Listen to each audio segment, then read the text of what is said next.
Hello, welcome back, bienvenue encore dans une autre vidéo. Aujourd'hui on va débuter une capsule qui va être une petite série sur la fertilité, sur les enfants. Voilà, c'est ce dont on va parler.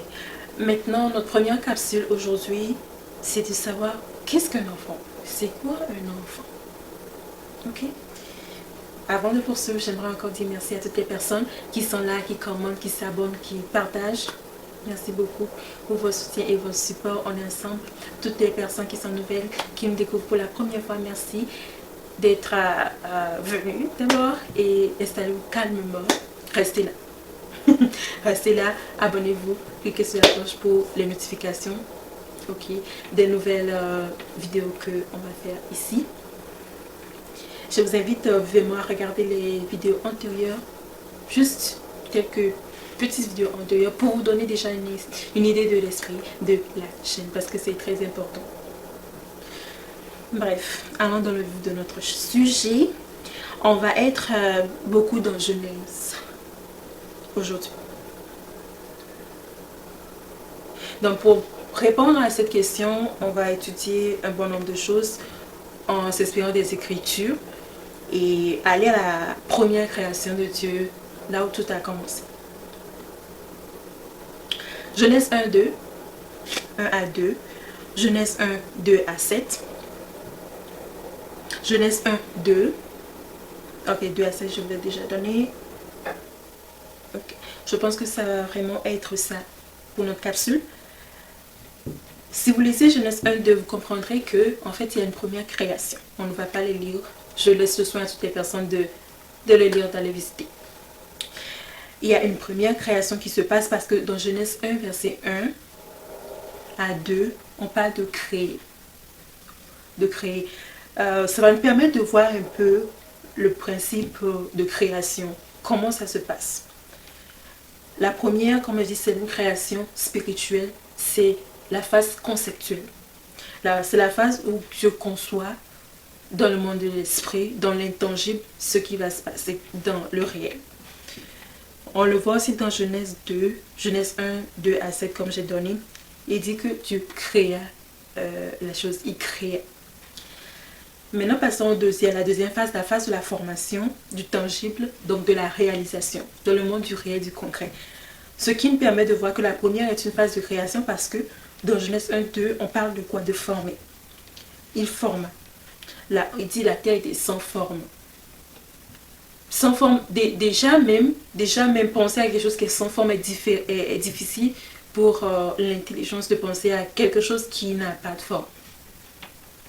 C'est vraiment, c'est très dur de penser à quelque chose qui n'a pas de forme, qui est juste un vide.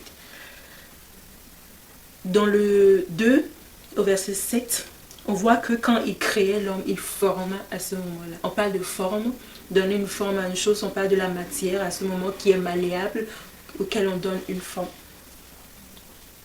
Il le souffla dans la narine, le souffle de vie, de la respiration, et l'homme devient une âme vivante. C'est ça.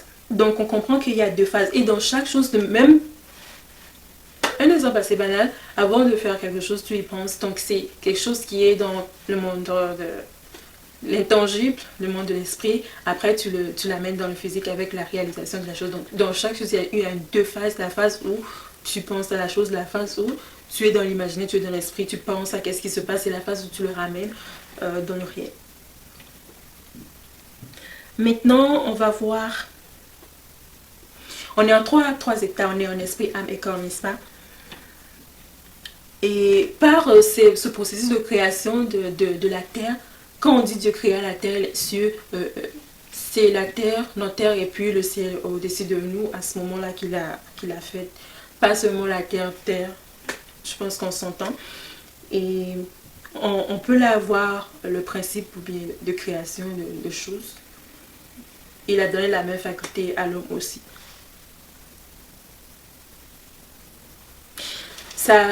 Pourquoi alors je parle de la phase conceptuelle et de la phase de réalisation? Parce que c'est la même chose qui prend en compte quand on parle d'un enfant, quand on parle de la procréation, la même chose se passe en fait. Et on le voit bien avec l'homme, il est créé mâle et mâle et femelle, et il leur donna l'ordre, etc., etc. Maintenant, après, il donna la forme, et il prend de la côte d'Adam pour faire une. Voyons de façon physique la conception, comment ça se passe, bref, sur le plan physique. D'abord, chez l'homme comme sur la femme, il y a des hormones qui interviennent dans ce procédé. Donc, brièvement, on a des hormones déclencheurs comme les LH et les FSH, ceux qui ont, je pense que tout le monde a fait la biologie, donc ils en parlent probablement déjà. Et pour ceux qui ont étudié en sciences dans une filière comme la biologie, ou dans d'autres peut-être sciences disciplines, ils auront encore à approfondir une connaissance plus profonde. Nous on donne juste ici, juste brièvement, qu'est-ce qui se passe sur le plan physique, parce que c'est important de comprendre aussi qu'est-ce qui se passe sur le plan physique avant qu'on continue. Et donc les FSH, donc les hormones stimulantes folliculaires, qui stimulent la follicule lors chez la femme de la production, et ça intervient dans la production de l'œuf en question, et le LH qui est lutéinisante qui intervient lors de la ponte où ça va être relâché maintenant. L'estrogène et la progestérone, donc l'estrogène qui participe à la préparation de l'environnement dans le cycle, et la progestérone maintenant qui vient intervenir au moment où l'œuf sort. Il y a les deux phases, quoi, folliculaire et lutéale. Chez l'homme, LH, FSH, c'est les mêmes hormones. Donc les LH là, qui sont déclenchés par les deux glandes qui sont à la base du cerveau. C'est la même chose qui déclenche aussi la position des hormones. Donc à l'âge pubertaire, c'est ces glandes qui vont commander maintenant aux hormones de commencer à produire quand le garçon, la fille atteint une âge pubertaire. Maintenant, le point important, c'est que dans ces deux cas, ces hormones-là doivent être en balance, en parfaite balance. Et quand c'est en parfaite balance et dans les bonnes conditions, à ce moment, on parle de deux personnes qui sont normales. Ok, on parle de deux personnes qui sont normales, qui sont en pleine capacité de procréation. Maintenant, l'aspect spirituel. Maintenant, pourquoi deux personnes qui sont normales, comme on vient de voir, en bonne capacité de procréation sur le plan physique, peut-être prendre la décision ensemble d'aller rechercher en fait un enfant, de faire leur activité sexuelle vraiment avec un objectif de pouvoir avoir un enfant. Donc pourquoi mettons ces personnes vont avoir des relations, rapports sexuels pour avoir leur enfant, pardon, mettons 4 mois sans résultat, et c'est mettons aussi 6 mois qu'il y a un résultat. Et sinon on s'entend qu'il n'y a vraiment pas de hasard dans les choses, c'est que on aime souvent dire à tout le monde qu'on n'est pas du moins une erreur, quoi. Et il y a des fois où des choses dans la vie peuvent amener à se poser cette question. Ici aussi il y a les deux phases de la conception qui se passent. Les deux phases. Mais là, la première phase conceptuelle, la première phase spirituelle ne se voit juste pas. Mais elle existe. C'est la même chose qui s'est passée dans Éden quand Dieu créait, se repasse toujours. Mais d'une autre façon. Voilà, chez l'homme, il y a la semence, littéralement, qui vient avec l'ovule de la femme qu'elle a pondu avec ses ovaires, et ces deux ensemble créent l'œuf. Et voilà une vie qui commence à l'état du fœtus. Mais qu'est-ce qui se passe à ce moment-là? Qu'est-ce qui se passe? On comprend qu'il y a l'aspect spirituel qui est enclenché, qui est engagé dans le processus. Maintenant, la grosse question, c'est de comment savoir comment l'enfant en question passe d'un plan esprit pour maintenant rentrer en tant que matériel, pour se matérialiser, pour prendre une forme. la parole était, au commencement était la parole était avec Dieu, n'est-ce pas? Et quand, et la parole était la lumière des hommes, ça c'est notre chose, des hommes, la question, ça c'est notre histoire. Parce qu'on s'entend que, selon les Écritures, bon bref, quand Dieu a commencé à créer les choses, il vient et dit que ceci soit, que la lumière soit, que la lumière soit, c'est quoi? Que Christ paraît, c'est quand Christ est paru. La conception qu'il avait faite donc déjà, c'est ça qui a commencé à se matérialiser. Si vous comprenez ça, vous comprendrez aussi que le monde, ok, le règne que Christ va venir instaurer, bientôt arriver, et tous les événements qui vont s'en suivre existent déjà. Les nouveaux cieux et la nouvelle terre sont déjà créés. Ils sont déjà là à l'état de la conceptuelle. Ils sont déjà là. Quand Dieu va venir pour recréer la nouvelle cieux et la nouvelle terre, ce n'est pas à ce moment qu'il va le créer à l'instant T. Là. Il a déjà créé, ils sont déjà là aujourd'hui à l'instant où je vous parle. Et quand il va venir, il va juste ordonner et voilà qu'est-ce qui va se passer. Donc on comprend que il y a la lumière qui est engagée quand quelque chose veut se créer. Et même ceux qui sont scientifiques le comprendront. Il y a des études scientifiques qui viennent, qui ont attesté à prouver que tout a commencé par quoi? Par une petite follicule de lumière. C'est par là la première lumière émise par l'univers. Ils en parlent émise par l'univers. Des fois, peut-être dans les années avant 1800, la science, bien jusqu'à la fin 1800, la science était toujours en train de boxer l'existence de Dieu. Mais la science, il y a des choses beaucoup de choses que Dieu a permis que les gens découvrent pour les amener à croire en fait plutôt à l'existence de Dieu. Donc ils en parlent aussi à ce moment-là. On comprend que la première chose était la lumière. Tout était sous forme d'énergie. Donc à ce moment-là, qu'est-ce qui se passe? C'est d'un fond qui est immatériel. Comment il rentre dans le physique? C'est sous forme d'énergie. Et en fait, on peut le dire dans notre monde croyant comme la lumière. Sous forme de lumière qui va rentrer. Parce que l'œuf qui est pondu est là. Ceux qui ont étudié un peu ça, qui ont fait ces cours, qui sont plus approfondis le sauront. Le sauront. Et je pense même que ces cours sont donnés au secondaire ou bien plus peut-être en Amérique, en Occident, comment ça fonctionne ici. Mais je sais que nous, bref, en Afrique, on nous donnait ce cours au secondaire. Donc, l'ovule est pondu en question. Donc, dès que le sperme est éjaculé et qu'il rentre, il y a une course qui s'enclenche. Il y a plusieurs spermatozoïdes, des fois des millions, n'est-ce pas?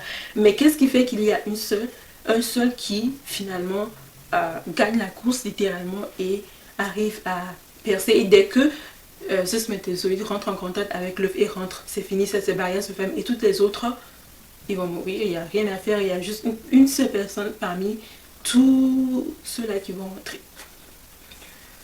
Qu'est-ce qui se passe alors à ce moment-là?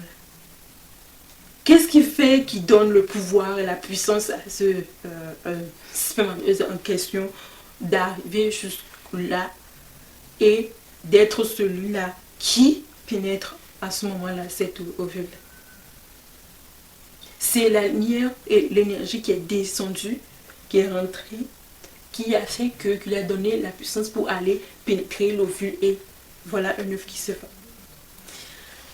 Donc c'est ça la phase spirituelle c'est comme ça que ça chemine pour rentrer dans le corps. Maintenant, il y a des questions qui peuvent se susciter à ce niveau que je vais répondre. La première, c'est de savoir, mais comment on parle de lumière, des lumières qui descendent et que l'enfant est sous forme de lumière, donc cette lumière-là qui vient, qui descend. Mais tout le monde a des enfants, n'est-ce pas? Et les personnes qui croient au Seigneur, qui ne croient pas, depuis le premier ordre des hommes, les méchants comme les bons, ce sont des enfants, etc., etc.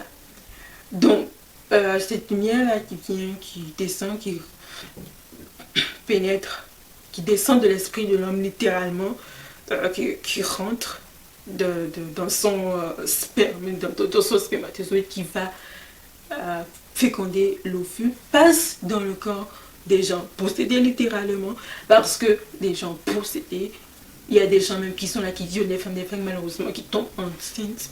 Sur le plan, ça on peut en discuter, le oui selon Dieu, parce que une femme dans ces conditions, c'est inimaginable. C'est comme la dernière chose à pouvoir avoir une trace. Ça peut se jouer dans le négatif, dans le positif, d'autres qui vont pouvoir se consoler avec, d'autres que c'est pour la majorité c'est vraiment trop dur parce que c'est comme une trace vraiment de cet événement qui est très déstabilisant pour une femme, qui brise, qui déchire, des blessures énormes qui se passent. Et voilà, quelque chose qui en sort, c'est comme le testimony, donc le témoignage qu'elle a à jour et une seconde que peut littéralement le rappeler de qu'est-ce qui qui s'est passé, etc. Ces personnes-là, les bons comme les mauvais, les possédés, les non possédés, les saints, les chrétiens, toutes les catégories d'hommes progrès. Donc, c'est-à-dire que chez toutes les catégories d'hommes, il y a ces phénomènes qui se passent. Il y a ce phénomène qui se passe. Donc, il y a des gens qui ont beaucoup d'enfants, dont tant qu'ils faisaient beaucoup, ils faisaient 80, même 80, tout là. Si on va d'une manière folle, ou, excusez-moi, d'une manière folle, ou par exemple, le cycle de la femme, quand elle est dans le temps pubère, vient tout le temps littéralement jusqu'à ce qu'elle rentre en phase de ménopause. C'est comme si chaque mois devait avoir un enfant. Imaginez le nombre d'enfants qui devraient sortir. Ça, c'est de manière folle parce que c'est quoi ça?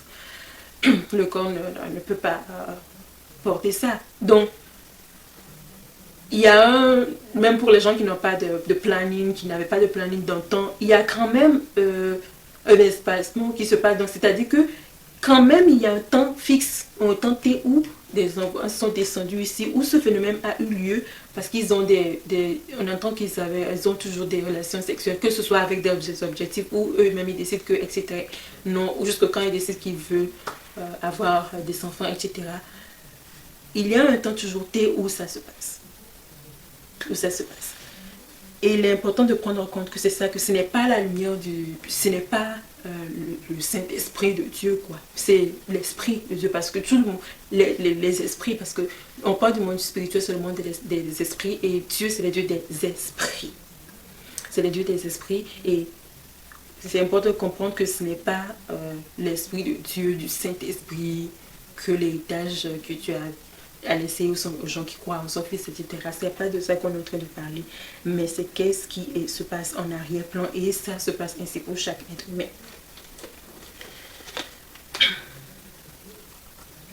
Voilà, on va s'arrêter maintenant ici aujourd'hui. On va continuer la partie 2 dans une autre capsule. J'espère que vous avez apprécié. Partagez, likez, commentez, invitez d'autres personnes et on est ensemble. Ciao, ciao. Abonnez-vous.